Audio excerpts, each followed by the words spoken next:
Audience: mid-30, male, private equity executive, conducting an interview for an associate position in the Newport Beach, California office. Question: we all know communication is extremely important. Can you tell me about your communication skills? Absolutely, that's a great question. I think, to try to answer it the best way, I think what I'd like to do is tell a story about a situation I was in the past that may highlight some negative communication, and then go back through that situation and talk through what I would have done a little bit differently to highlight some of the communication skills that I have.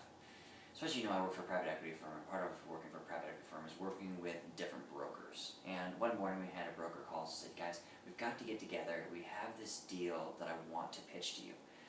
So we said, absolutely, come on by, let's get together and talk it out. About an hour later, he showed up. We walked into our conference room and started off the meeting by simply small talking. And we talked for a bit about this and that and something else, and sort of roughly he moved into his pitch on what the project was, and we asked some kind of cursory questions on what it looked like, and started talking through a bit of potential outline, who'd be responsible for what, maybe some potential deal points. After about 30 minutes of being in the room, not really formally starting the meeting, the senior partner said, I love it, let's move forward. At this point I was a bit surprised, so we left the room and I pulled him aside and said, is there anything I can do maybe to kind of clarify some of the stuff that we just talked through, kind of put together some deal points, put together an outline, maybe put together some responsibilities that different people are going to have in this project. And he said, you know what, let's not do that, let's just run this thing a little bit loosely because I think it'll benefit us in the end. So let's fast forward 6 months from that point.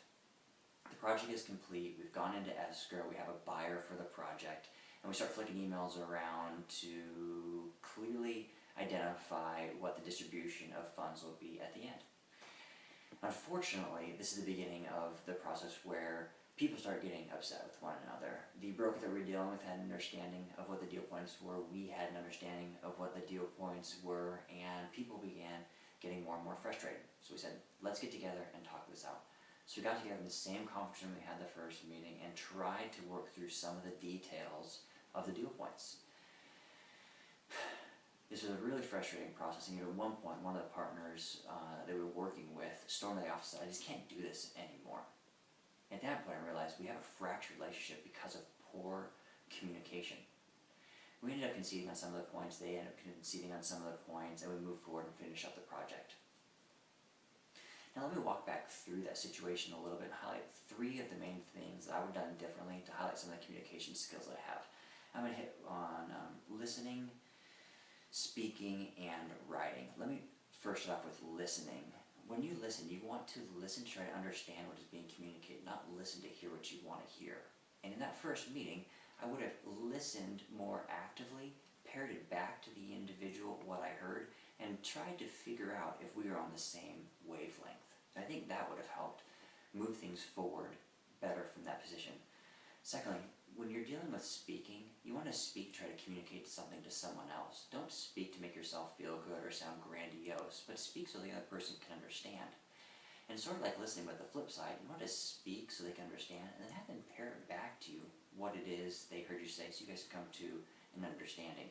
Now this process may sound a little bit academic, but in practice it flows together fairly smoothly.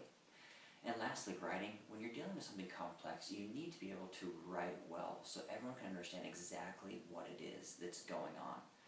So after that meeting, I should have written up the deal points. I should have sent them out to everyone else and gone through an iterative process so everyone knew exactly what it was that was required from one party, so we knew what funds distributions look like at the end. And ultimately, I think if we would have been able to communicate more effectively in that situation, we wouldn't have fractured the relationship that we were in, and we'd have been able to move forward with that broker and hopefully deal with different projects in the future.